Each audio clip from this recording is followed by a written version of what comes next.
Guys, isa-shoutout ko lang pala yung aking number 1 idol, Idol Jobbers.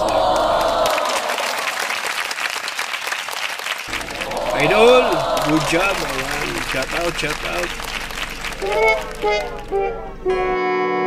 Isa pa pala guys, nakalimutan ko, shoutout ko lang si Ma'am Billy Dance. Ayan. Thank you so much ma'am sa iyong pakulay dun sa aking video. Ayan. Maraming salamat. Ingat po kayo palagi. Hey guys, supportan niyo po si Oreo Official TV. Subscribe na kayo at like nyo at share. Thank you po. Good morning. Maing buntag mga kapalangga ka dyan. Maing buntag. Ayan. Vlog natin ngayon guys. Siyempre, unang hirit pa rin with Chef GR. Ayan. So magluluto si Chef guys. Andito kami sa may Del Monte Avenue. Ayan. Corner lang to ng West Avenue guys. Ayan. So Wednesday guys. Wednesday morning. Ayan. Magsi 6:30 na ng umaga guys. So ayan, tara, let's go. Bibidyoan natin si Chef guys. Nagluluto. Ayan o. Good morning mga kapalangga ko dyan. Good morning. Ayan. Siyempre ang vlog natin ngayon, unang hirit. Dito kami guys, West Avenue lang to. Ayan. So eto, with Chef GR na naman tayo guys. Luto na naman. Ayan o, tara, videoan natin guys. Let's go.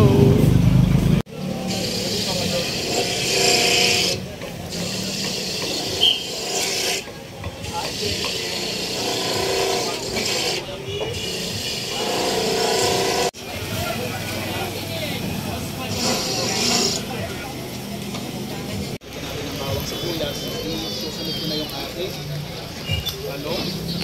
Lulutuin lang natin ito ng 40 minutes. Mga 15 minutes. 15 seconds. Kung ano po yung ating labos? Yun, tama. So yung ating sitaw.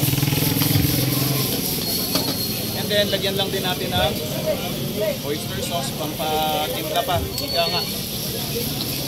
Tapos kung may stock kayo, pwede nyo siyang gamitin.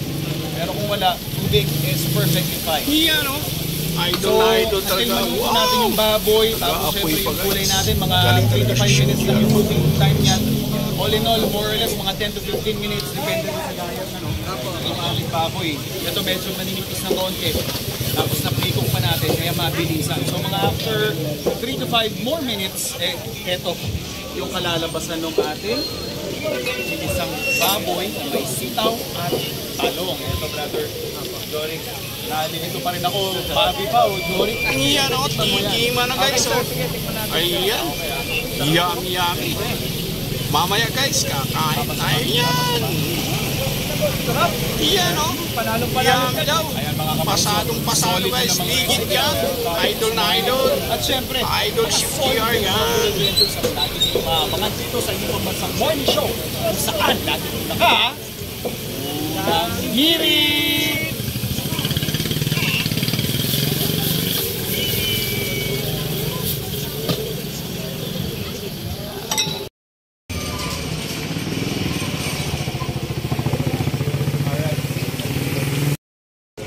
Iyan na nga mga kapalangga. Bye-bye time na o. Ito ang lahat guys. Dahil bye-bye time na. Uwi na guys. Iyan o. Malay na agad, pwede po magpalit ng kapay. Kaway-kaway lang.